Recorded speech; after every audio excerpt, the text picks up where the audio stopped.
Le 28 juin 2025, un moment clé bouleverse l'Afrique de l'Ouest. Ibrahim Traoré, président du Burkina Faso, reçoit la reconnaissance officielle de 10 nations, une action qui ne passe pas inaperçue. Ce geste marque un changement profond pour le Sahel, un tournant dans la géopolitique de la région. Mais derrière cette reconnaissance, que se cache-t-il réellement? Ibrahim Traoré, révolutionnaire ou simple rebelle? Quel impact cette décision aura-t-elle sur le Burkina Faso et plus largement sur l'Afrique qui semble reprendre son destin en main? Le 28 juin 2025 n'était pas simplement une journée ordinaire pour le Burkina Faso. Ce jour-là, 10 nations ont reconnu officiellement Ibrahim Traoré comme le président légitime, une victoire diplomatique d'une portée mondiale. Mais ce n'était pas qu'une simple formalité. C'était un acte qui défiait des décennies de domination et de relations inégales entre l'Afrique et l'Occident. Pour Traoré, il ne s'agissait pas simplement d'une reconnaissance diplomatique, mais d'une déclaration de souveraineté. L'Afrique n'a plus besoin de demander la permission pour exister. Ce geste, bien qu'applaudi par certains comme un moment historique, en a choqué d'autres, plus précisément ceux qui ont façonné l'ordre mondial depuis des générations. Pour les critiques, il représente un défi, voire une menace à l'équilibre régional. Mais pour ceux qui soutiennent Ibrahim Traoré, cela marque le début d'une nouvelle ère où l'Afrique définit ses propres règles et choisit ses alliances sans contrainte extérieure. Cette décision ouvre la porte à une question plus large. Le monde est-il prêt pour une Afrique qui ne se soumet plus? Le 28 juin 2025, à Ouagadougou, Ibrahim Traoré a signé un acte de souveraineté pour son pays et, par extension pour le Sahel tout entier. L'Afrique, trop souvent perçue comme une région dépendante de l'aide extérieure, a vu un de ses leaders refuser de suivre les règles imposées par l'Occident. Le jour de cette reconnaissance, les marchés mondiaux ont marqué une pause, les analystes ont recalculé leurs risques et les gouvernements ont commencé à réfléchir à une nouvelle dynamique géopolitique. Ce n'était pas simplement un acte diplomatique, mais un signal fort envoyé au monde entier. Pour la première fois depuis des décennies, l'Afrique ne demandait plus à être acceptée dans le club des puissances mondiales. Elle y revendiquait une place par ses propres moyens. La reconnaissance par 10 nations, bien qu'importante, n'était que la partie émergée de l'iceberg. Le véritable impact se trouve dans les ramifications économiques et diplomatiques qui en découlent. Traoré n'a pas seulement défié l'Occident, mais a également défié un système mondial qui avait longtemps dicté les règles du jeu. À la suite de cette reconnaissance, les relations économiques du Burkina Faso ont évolué, avec un renforcement des liens intra-africains et une réévaluation des accords avec des puissances extérieures comme la France, les États-Unis et la Chine. L'onde de choc se ressentait bien au-delà des frontières du Burkina Faso, touchant l'ensemble du Sahel, où d'autres pays commencent à suivre la même voie. Derrière cette décision se cache un contexte plus vaste, un continent qui se redéfinit, qui ne cherche plus à imiter l'Occident, mais à forger un chemin qui lui est propre. Cette quête de souveraineté, portée par des jeunes dirigeants comme Ibrahim Traoré, symbolise une Afrique prête à prendre en main son avenir sans attendre la permission de personne. Mais cette transformation ne sera pas sans défi. Elle soulève des questions fondamentales sur l'autodétermination, la dépendance économique et les alliances géopolitiques à venir. Ibrahim Traoré, jeune leader militaire, incarne une vision radicale du changement pour le Burkina Faso. À seulement 34 ans, il se trouve à la tête d'un pays en crise, plongé dans une lutte contre l'insurrection, la pauvreté et une dépendance croissante à l'égard de l'aide internationale. Son ascension, marquée par un coup d'État en 2022, a divisé l'opinion publique mondiale. Mais au sein du pays, il est perçu comme un héros, un homme déterminé à redonner sa dignité à une nation longtemps sous la tutelle des grandes puissances étrangères. Traoré n'est pas simplement un homme de guerre, il se présente comme le porte-parole d'un peuple fatigué de la soumission et de la dépendance. Sous sa direction, les réformes ont été immédiates et audacieuses. Après avoir pris le pouvoir, il a rapidement engagé une série de mesures visant à réduire la dépendance économique du pays envers les puissances occidentales.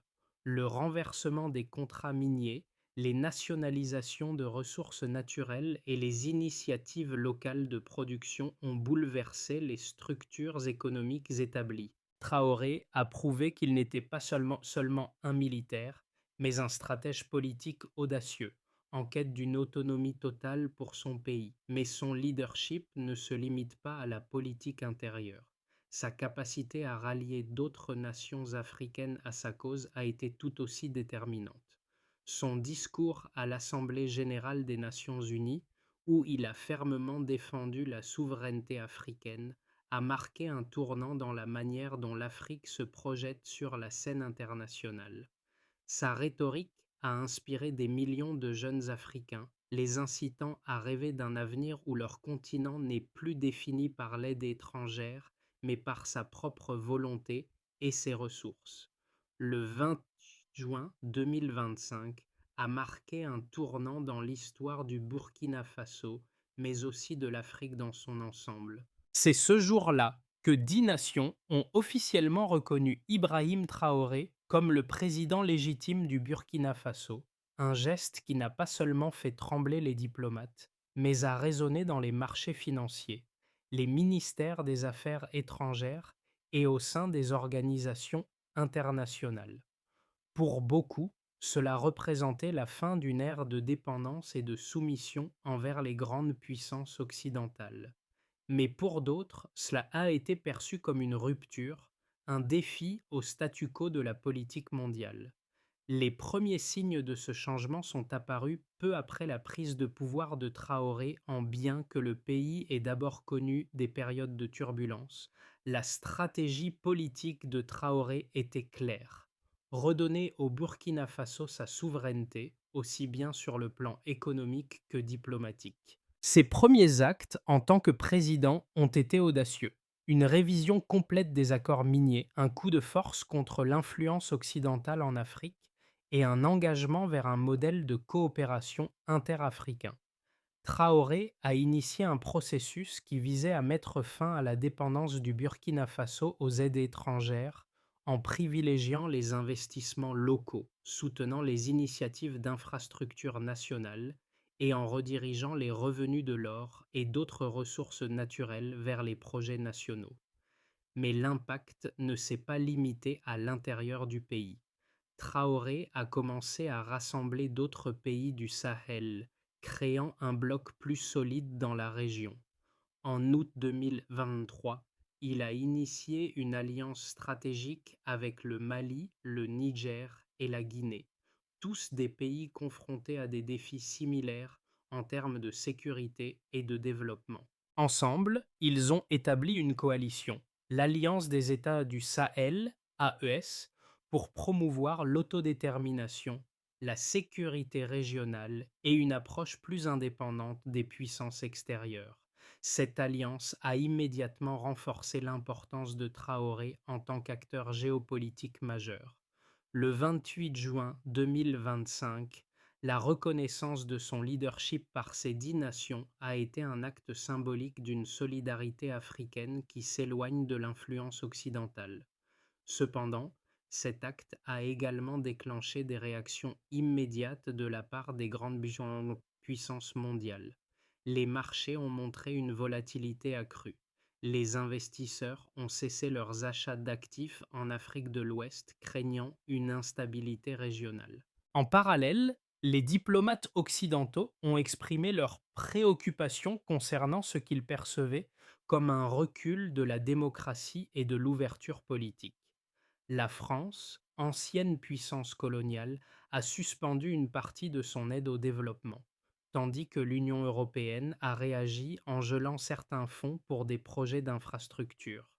Malgré les critiques extérieures, Traoré a gagné un soutien massif à l'intérieur du pays et au sein du continent. Les citoyens du Burkina Faso ont vu en lui un leader qui s'opposait aux anciennes puissances coloniales, un homme prêt à se battre pour leur indépendance économique et politique. En un an, le pays a connu une hausse des investissements locaux, une réduction de la dépendance à l'aide internationale et un regain de confiance dans ses institutions. Le Burkina Faso a commencé à redéfinir son avenir sans être enfermé dans les anciennes structures de pouvoir mondial. Au niveau international, l'impact a été immédiat. L'Organisation des Nations Unies ainsi que d'autres institutions internationales ont dû reconsidérer leur approche du Sahel. Les pays occidentaux ont compris que la relation avec l'Afrique devait désormais évoluer et que des changements profonds étaient en cours. Les initiatives de Traoré ont fait naître des questions sur la place de l'Afrique dans le monde, sur sa capacité à définir ses propres politiques et à suivre une voie indépendante. Depuis la prise de pouvoir de Ibrahim Traoré en 2022, le Burkina Faso a connu des transformations économiques notables. Le changement de direction politique a donné lieu à des ajustements significatifs dans la gestion des ressources naturelles et des investissements nationaux. Les premières données économiques disponibles après l'ascension de Traoré montrent une tendance inversée par rapport à la situation antérieure. Le premier indicateur clé est la croissance des revenus intérieurs. En 2023,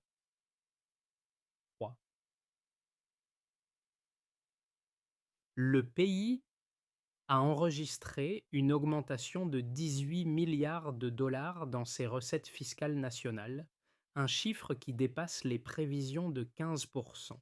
Cette hausse a été largement alimentée par la nationalisation de certaines industries minières et la réorientation des profits vers des projets nationaux plutôt que vers des entreprises étrangères. Ces ressources ont permis au gouvernement de financer des projets d'infrastructure, des écoles et des hôpitaux sans recourir à des prêts étrangers ou à l'aide internationale. Cette stratégie a, en partie, stimulé l'économie nationale, marquée par une augmentation du produit intérieur brut (PIB) de près de 5% en 2024, dépassant largement les estimations des experts économiques internationaux. En parallèle, la politique de Traoré a permis d'améliorer la situation de l'emploi au Burkina Faso. Le taux de chômage a diminué de 4% entre 2023 et 2024, passant de 12% à 8%. Ce résultat est dû à l'expansion des entreprises locales et aux investissements dans les infrastructures qui ont permis la création de milliers de nouveaux postes de travail, notamment dans les secteurs de la construction, de l'agriculture et des technologies. En ce qui concerne la gestion des ressources naturelles, les réformes initiées par Traoré ont permis de récupérer une partie des revenus générés par les exportations de ressources minières telles que l'or. Le Burkina Faso, autrefois dépendant des entreprises étrangères pour l'exploitation de ses ressources, a désormais une mainmise plus grande sur ses industries extractives. En 2024, la production d'or a atteint 70 tonnes, une augmentation de 10% par rapport à l'année précédente. En conséquence, le pays a vu une augmentation de ses exportations de 8%, contribuant ainsi à la stabilité de la monnaie locale, le franc CFA burkinabé. Cette indépendance accrue en matière de ressources a renforcé la confiance des citoyens dans l'économie nationale.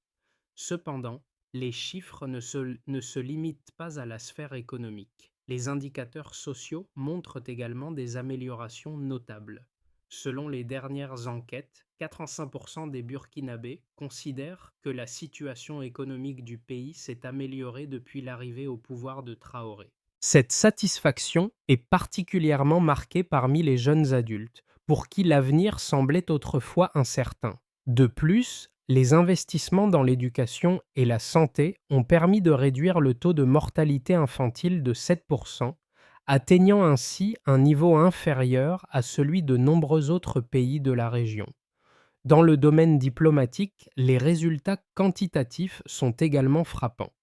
Après la reconnaissance officielle de Traoré par 10 nations en juin 2025, le Burkina Faso a vu ses relations commerciales avec l'Afrique de l'Ouest se multiplier. Le volume des échanges commerciaux intra-africains a augmenté de 15% en 2025, avec de nouveaux accords bilatéraux signés avec des pays voisins comme le Mali, le Niger et la Côte d'Ivoire. Cette croissance témoigne de l'impact des politiques économiques de Traoré qui ont renforcé les liens régionaux tout en diminuant la dépendance envers les puissances occidentales. Ces résultats, bien que prometteurs, ne sont pas sans défi. Les sanctions économiques imposées par certains pays occidentaux ont affecté certaines industries, mais elles n'ont pas freiné la dynamique de croissance intérieure. L'économie burkinabé semble résiliente, capable de s'adapter et de prospérer malgré les pressions extérieures.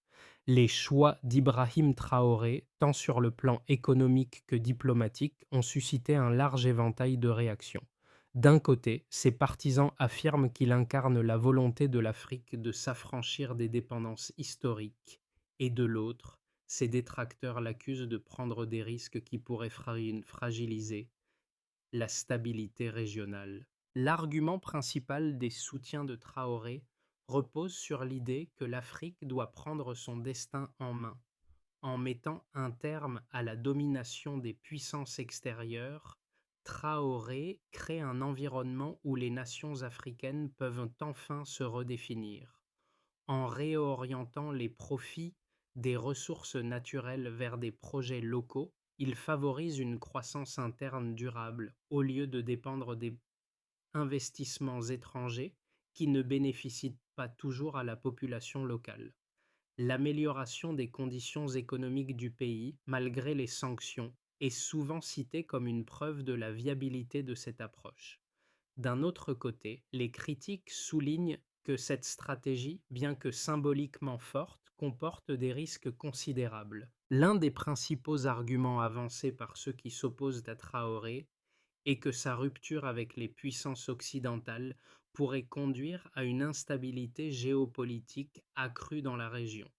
Les sanctions économiques imposées par certains pays européens et les tensions diplomatiques pourraient effectivement isoler le Burkina Faso sur la scène internationale, limitant ainsi les opportunités d'échanges commerciaux et d'investissements extérieurs. De plus, cette politique de souveraineté pourrait fragiliser les relations économiques régionales, notamment avec des partenaires clés comme la France ou les États-Unis, qui ont longtemps été des soutiens financiers et politiques importants. Cependant, une analyse plus nuancée montre que les bénéfices de la stratégie de Traoré l'emportent sur les risques. Le Burkina Faso a démontré une résilience remarquable face aux sanctions économiques. En seulement quelques années, le pays a réussi à maintenir une croissance économique positive, à diversifier ses sources de revenus et à renforcer ses infrastructures. L'augmentation du PIB, la réduction du chômage et la hausse des revenus intérieurs témoignent de la solidité des choix politiques de Traoré. En outre, sa capacité à forger des alliances régionales solides dans le Sahel, comme en témoigne l'Alliance des États du Sahel, montre qu'il n'est pas seul dans cette quête d'indépendance. Ces alliances devraient lui offrir un soutien stratégique pour contrer les pressions extérieures. Il est donc possible de conclure que, même si les décisions de Traoré sont controversées, elles semblent être soutenues par des résultats concrets. Le Burkina Faso est en train de redéfinir son modèle économique et diplomatique, et bien que des défis demeurent, la trajectoire actuelle laisse entrevoir un avenir où l'Afrique, et en particulier le Burkina Faso, pourra s'affirmer comme un acteur majeur sur la scène mondiale. L'impact de la politique d'Ibrahim Traoré se fait ressentir bien au-delà des frontières du Burkina Faso. Le 28 juin 2025, la reconnaissance officielle de son leadership par 10 nations a marqué une étape décisive, mais c'est dans les mois suivants que l'on a vu l'ampleur réelle de sa stratégie. Cette reconnaissance a été le catalyseur d'un changement profond dans la manière dont l'Afrique interagit avec le reste du monde. Mais ce n'est pas seulement la politique diplomatique qui a évolué, c'est aussi la perception du continent tout entier qui est en train de changer. Alors que certains observateurs pointent du doigt les risques associés à l'indépendance accrue du Burkina Faso, les faits montrent que la nation est sur une voie de redressement. Les premiers chiffres économiques sont éloquents. Une croissance solide malgré l'isolement diplomatique, une stabilité monétaire qui défie les prédictions les plus pessimistes et une mobilisation intérieure plus forte que jamais. Ibrahim Traoré ne se contente pas de défier l'Occident. Il construit une nouvelle réalité pour son pays. Cette révélation marque un tournant où l'Afrique pourrait enfin redéfinir son propre avenir sans attendre l'approbation des puissances étrangères. Les événements qui se sont déroulés depuis la reconnaissance d'Ibrahim Traoré par 10 nations en juin 2025 ont montré des conséquences bien plus profondes que ce qu'on aurait pu imaginer au départ. En dépit des tensions diplomatiques et des sanctions économiques, le Burkina Faso a enregistré des résultats concrets qui témoignent de la viabilité du modèle prôné par Traoré. En effet, le pays ne se contente pas de résister à la pression internationale, il redéfinit sa place sur la scène mondiale. L'un des résultats les plus frappants a été la croissance économique soutenue, malgré les prédictions de déclin. Le PIB du Burkina Faso a connu une augmentation de près de 5% en 2024, surpassant les prévisions des économistes internationaux. Cette croissance est alimentée par des réformes économiques audacieuses, telles que la nationalisation de certaines ressources naturelles et l'augmentation des investissements nationaux.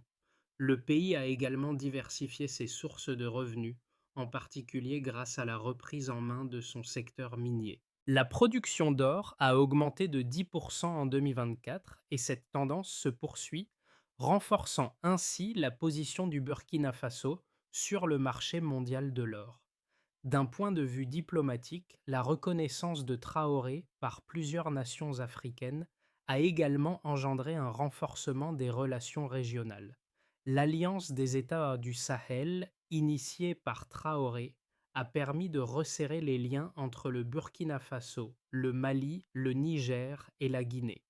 Ces pays, confrontés à des défis similaires, ont trouvé dans cette coalition un moyen de renforcer leur sécurité, de promouvoir la coopération régionale et de se libérer peu à peu de l'influence des puissances extérieures.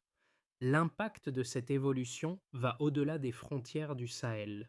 Le modèle économique de Traoré commence à susciter de l'intérêt au sein d'autres pays africains. Des nations comme le Togo, le Ghana et même la Côte d'Ivoire observent attentivement l'expérience du Burkina Faso. Ces pays, qui sont confrontés à des problèmes similaires de dépendance économique et de gouvernance, voient dans le succès relatif du Burkina Faso un modèle potentiellement applicable à leur propre réalité. Cependant, cette nouvelle dynamique n'est pas sans défi. L'un des enjeux majeurs reste la gestion des relations avec les anciennes puissances coloniales. Bien que le Burkina Faso ait réussi à se détacher des mécanismes de financement et d'aide traditionnels, la pression extérieure, notamment de la part de la France et de l'Union européenne, demeure palpable. Ces tensions géopolitiques pourraient, à terme, avoir des répercussions sur les relations commerciales, notamment dans les secteurs liés aux exportations de ressources naturelles. Malgré cela, le Burkina Faso montre des signes de résilience. Le soutien de ses citoyens à la politique de Traoré est manifeste. Les sondages montrent que 85% de la population estime que la situation économique s'est améliorée depuis l'arrivée de Traoré au pouvoir. Ce soutien populaire est essentiel pour maintenir le cap sur les réformes et garantir la stabilité interne du pays. En fin de compte, la situation du Burkina Faso illustre les risques et les opportunités d'une souveraineté retrouvée. Bien que des obstacles demeurent, le pays a démontré qu'il est possible de se redéfinir sans compromis avec les puissances extérieures et que la voie de l'indépendance économique et politique est désormais ouverte. À mesure que l'Afrique de l'Ouest se dirige vers l'avenir, le Burkina Faso se trouve à un carrefour crucial, et les scénarios pour les mois à venir sont multiples. Alors que certains prédisent une stabilité croissante et un développement économique, d'autres soulignent les risques accrus d'isolement diplomatique et de répercussions économiques. Trois scénarios distincts se dessinent pour le Burkina Faso dans les 6 à 12 prochains mois. Dans un scénario optimiste, un modèle de réussite régionale. Dans ce scénario, le Burkina Faso poursuit sa trajectoire de croissance et d'autonomie économique. L'alliance des États du Sahel se renforce, avec plus de pays africains rejoignant le bloc. Les réformes internes continuent à porter leurs fruits, les investissements locaux se multiplient et la production de ressources naturelles, telles que l'or, permet de financer des projets d'infrastructures à grande échelle. Le Burkina Faso devient un exemple pour d'autres pays africains qui cherchent à se libérer de la tutelle des puissances extérieures. Sur la scène internationale, bien que les tensions avec les anciennes puissances coloniales persistent, le pays parvient à tisser des relations stratégiques avec d'autres nations en développement, notamment en Asie et en Afrique de l'Est. Cette coopération permet de contourner l'isolement et de stimuler l'économie. Dans un scénario modéré, croissance stable mais défis diplomatiques persistants. Ce scénario envisage un Burkina Faso qui maintient une croissance économique positive, mais qui continue à faire face à des défis diplomatiques. Les relations avec les anciennes puissances coloniales restent tendues, et l'Union européenne pourrait imposer de nouvelles sanctions, notamment dans les secteurs miniers et commerciaux. Cependant, la diplomatie africaine, sous l'impulsion de Traoré, parvient à créer des alliances suffisantes pour compenser les pressions extérieures. Le pays continue à se renforcer économiquement grâce à ses ressources naturelles et à un secteur agricole en développement. Toutefois, les répercussions sur les investissements étrangers se font sentir, et le Burkina Faso pourrait devoir ajuster sa politique économique pour éviter une crise de liquidité. Enfin, dans un scénario plus incertain, isolement croissant et instabilité interne. Dans le pire des cas, le Burkina Faso pourrait se retrouver confronté à une situation d'isolement diplomatique accrue.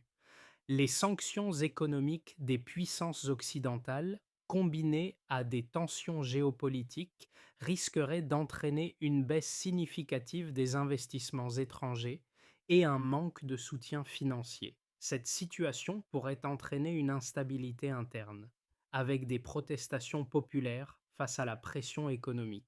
Les réformes nationales pourraient ne pas suffire à compenser les pertes économiques liées aux sanctions et à l'isolement. Le pays pourrait également faire face à une crise de gouvernance si les promesses de Traoré en matière de développement ne sont pas pleinement réalisées. Dans ce scénario, le Burkina Faso se retrouverait dans une position vulnérable, pris entre les défis internes et externes, avec un avenir incertain. Néanmoins, même dans ce cas, il y aurait des opportunités de coopération régionale et de solidarité avec d'autres nations africaines, permettant au pays de naviguer dans ces turbulences. L'histoire du Burkina Faso sous la direction de Ibrahim Traoré ne se limite pas à une série d'événements politiques et économiques. C'est un récit qui parle de résilience, d'espoir et de la volonté d'un peuple de reprendre son destin en main. Pour beaucoup, Traoré est devenu un symbole. Mais cette histoire dépasse les frontières du Burkina Faso. Elle touche les jeunes Africains, les citoyens des nations du Sahel, mais aussi ceux qui se battent pour leur indépendance dans d'autres parties du monde. En Afrique de l'Ouest, un vent de changement souffle. Les jeunes générations, longtemps habituées à voir leur avenir dicté par des puissances extérieures, commencent à la voir différemment. Ibrahim Traoré leur montre qu'il est possible de redéfinir l'avenir. À travers ses discours, ses réformes et son approche de la souveraineté, il incarne une nouvelle manière de penser l'Afrique, non pas comme un continent dépendant, mais comme un acteur de changement sur la scène mondiale. Cette transformation bien que portée par des leaders comme Traoré, n'est pas seulement une question de politique. Elle touche la vie de millions de personnes qui, pour la première fois, voient leur pays se libérer des chaînes de la dépendance. Les récits de jeunes entrepreneurs, d'agriculteurs locaux et de professionnels travaillant pour l'avenir de leur pays sont autant de témoignages de cette transformation. Le message que Traoré envoie est clair: l'Afrique n'a pas besoin de demander la permission pour exister. Et pour ceux qui croient dans la possibilité d'un avenir meilleur, le Burkina Faso devient un modèle, un phare dans un monde incertain. L'exemple du pays prouve que la quête de l'autodétermination est possible, même dans un contexte mondial complexe. Pour que le Burkina Faso puisse poursuivre sur la voie de l'autodétermination et de l'indépendance, plusieurs étapes clés doivent être franchies dans les mois et années à venir. Ibrahim Traoré a posé les bases, mais la mise en œuvre des réformes et la gestion des défis extérieurs nécessitent un plan détaillé et une coordination à tous les niveaux. Voici les étapes cruciales pour assurer le succès de la stratégie du Burkina Faso. Renforcer les alliances régionales. L'un des premiers objectifs doit être d'étendre et de consolider l'alliance des États du Sahel ES, en intégrant davantage de pays de la région dans ce projet commun. Cette coopération interafricaine est essentielle pour contrecarrer les tentatives d'isolement et de sabotage par des acteurs extérieurs. Il est crucial que ces pays développent des politiques communes en matière de sécurité, d'infrastructure et de développement économique. Diversifier les sources de revenus. Le Burkina Faso doit continuer à diversifier ses sources de revenus pour ne pas dépendre uniquement de l'exploitation des ressources naturelles. L'investissement dans l'agriculture durable, les énergies renouvelables et les technologies numériques peut offrir de nouvelles perspectives économiques. Il est également primordial de renforcer le secteur privé local en facilitant l'accès au financement et en encourageant l'entrepreneuriat. Renforcer les institutions internes. La stabilité du pays dépend aussi de la solidité de ses institutions. Le renforcement de la gouvernance, la lutte contre la corruption et l'amélioration des services publics sont des axes essentiels pour gagner la confiance des citoyens et attirer de nouveaux investisseurs. Le système éducatif doit également être renforcé pour préparer les jeunes générations à prendre part à la construction de cette nouvelle Afrique. Maintenir une diplomatie proactive. Enfin, la diplomatie de Traoré doit rester proactive et flexible, cherchant à établir des partenariats avec de nouveaux acteurs, tout en continuant de défendre la souveraineté africaine sur la scène mondiale. Le Burkina Faso devra naviguer avec prudence entre ses partenaires africains, asiatiques et occidentaux pour équilibrer ses relations tout en conservant son indépendance. En revivant les premiers jours du mandat d'Ibrahim Traoré, on ne peut s'empêcher de penser à ce moment décisif où la capitale du Burkina Faso a vibré au son des tambours et des chants, un symbole puissant de renouveau. Cette scène marquait non seulement la reconnaissance diplomatique du leader burkinabé, mais aussi un tournant historique pour tout un continent. Le Sahel, longtemps perçu comme une région en crise, devenait le lieu où l'indépendance et la dignité prenaient forme. Aujourd'hui, à travers les rues animées de Ouagadougou et au-delà, l'image d'un peuple qui se tient debout et refuse de se laisser dicter son avenir résonne comme un écho. La victoire de Traoré n'est pas simplement celle d'un homme, mais celle de millions de voix africaines qui, pour la première fois depuis des générations, peuvent se dire: nous sommes maîtres de notre destin. Le Burkina Faso, sous la direction de Traoré, devient ainsi un phare de changement, une nation où l'espoir et l'action se conjuguent. Si l'histoire du pays nous a appris quelque chose, c'est que parfois, le chemin vers la liberté commence par un simple acte de foi en soi-même. Le Burkina Faso d'aujourd'hui n'est pas seulement un modèle de rébellion, mais un exemple d'indépendance retrouvée. Alors que le pays continue à tracer son propre chemin, il nous invite à réfléchir. Comment définissons-nous la souveraineté? Que se passe-t-il lorsque les nations du Sud prennent les rênes de leur destin et refusent de se conformer à un ordre mondial imposé? Ibrahim Traoré nous rappelle que l'autodétermination n'est pas un acte isolé, mais un mouvement collectif qui résonne au-delà des frontières. C'est l'histoire de millions de personnes qui aujourd'hui rêvent d'un avenir qu'elles ont le pouvoir de construire. Alors, où en sommes-nous dans ce processus global de transformation? Quelles sont les étapes à franchir pour que l'autodétermination devienne la norme et non l'exception? Rejoignez la conversation. Partagez vos réflexions et vos idées, car l'histoire du Burkina Faso est en marche.